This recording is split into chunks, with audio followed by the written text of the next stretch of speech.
Good morning, everyone. My name is Jedi Castro from DCPET 31, and today we're going to dive into a compelling topic: the testimony of Mr. Wang Fugui, who shared crucial information about Alice Go, or Go Haping, about the Chinese espionage activities in the Philippines. Mr. Wang, who was once a close associate of Xie Zhejiang during their time in prison, offered insights into a secretive world of intelligence gathering, specifically regarding the involvement of Guo Haping, a former Filipino mayor turned Chinese spy. But this reflection goes beyond mere storytelling. It touches upon a significant legal issue: how the Philippines RA 4200, or the 4200, the anti-war tapping law, applies to this case of espionage. This law, established to safeguard privacy by preventing unauthorized wiretapping and interception of communication, now faces challenges in an age where global surveillance and espionage are prevalent. So today, we'll explore how RA 4200, designed for a time of simpler communication, is struggling to keep up with modern high-stakes espionage and surveillance cases, as demonstrated in Mr. Wang's testimony. During the interview, Mr. Wang Fugui reflected on his time spent with Xie Zhejiang, a former ex-cellmate and a man with deep ties to Chinese state security. For 1.5 years, they shared a cell, and in that time, Mr. Xie entrusted Wang with sensitive declassified files. Among these files was one on Go Haping, also known as Alice Go, who was revealed to be a Chinese spy operating under a fake Filipino identity. According to Mr. Wang, China's state security kept her under tight control, using her fake identity as leverage. Mr. Wang also explained that spies like Go Haping don't just gather intelligence, they often support political and economic interests as well, blurring the lines between espionage, business, and governance. Wang's testimony went further, exposing how espionage can be tied to illegal businesses like offshore gaming operations like Pogo, and creating an intricate web of crime and intelligence gathering that threatens national security.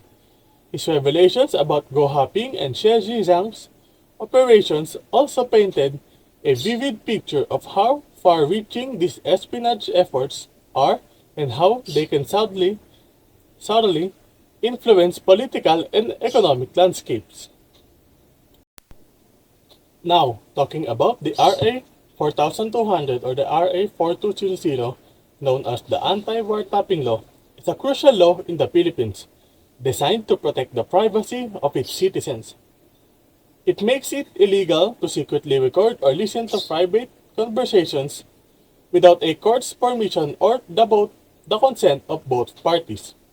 If the government then wants to wiretap or intercept someone's communication, they need to get a court order, ensuring that there is a valid legal reason to invade a person's privacy.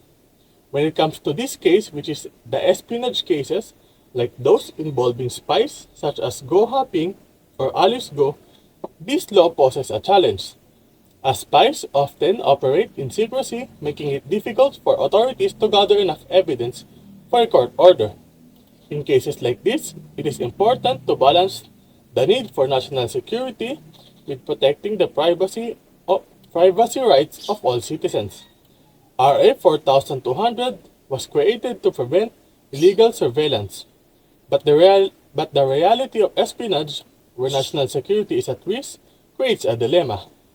While the law does its job of safeguarding individual privacy, it can also make it difficult for authorities to monitor suspected spies without violating it.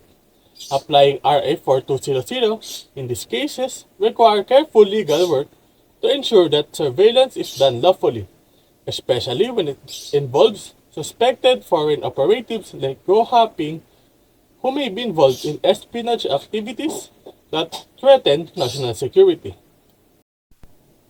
Now, one of the most important points raised in Mr. Wang's testimony is the international aspect of espionage.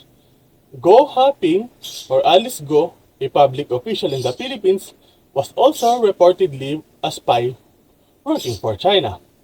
This is an example of how spies often operate across borders, posing challenges not just for one country, but for international security as well. RA 4200 is designed to handle local cases of wiretapping within the Philippines. However, when espionage involves foreign governments, the law faces additional challenges, as the Philippine government needs to be extra cautious when dealing with foreign spies to avoid diplomatic issues. Foreign governments might protect their agents or create situations where legal processes become even more difficult. For example, wiretapping Go Haping, who was reportedly backed by China, would not only require a court order under RA 4200, but might also involve international legal complexities. Spying, especially involving foreign operatives, require careful navigation of both local and international laws, and the Philippines may need to collaborate with other nations or update its law to better address cross-border espionage. RA 4200, while important for protecting privacy, may need to be reviewed to ensure it's effective in dealing with modern-day espionage, which is becoming increasingly global in nature. Now lastly, reflecting on Mr. Wang Fogu's interview and the application of RA 4200, it's clear that this law has an essential role in protecting the privacy of individuals. But it faces serious challenges in cases involving espionage. As from Mr. Wang's testimony, we see how Go Haping, a public official with connections to Chinese state security, used her positions to engage in espionage. This case shows that foreign spies can operate within Philippine borders, exploiting the legal protections meant for citizens. Now, RA 4200, while important in ensuring privacy, may not be fully equipped to handle modern cross-border espionage, as the law requires a court order for wiretapping, which is difficult to obtain quickly in high-risk cases like espionage. In this sense, RA 4200, as it stands, may limit the government's ability to respond promptly to threats to national security. Wang's revelation also suggests that the Philippine government needs a more flexible legal framework to deal with spies, particularly those backed by foreign governments.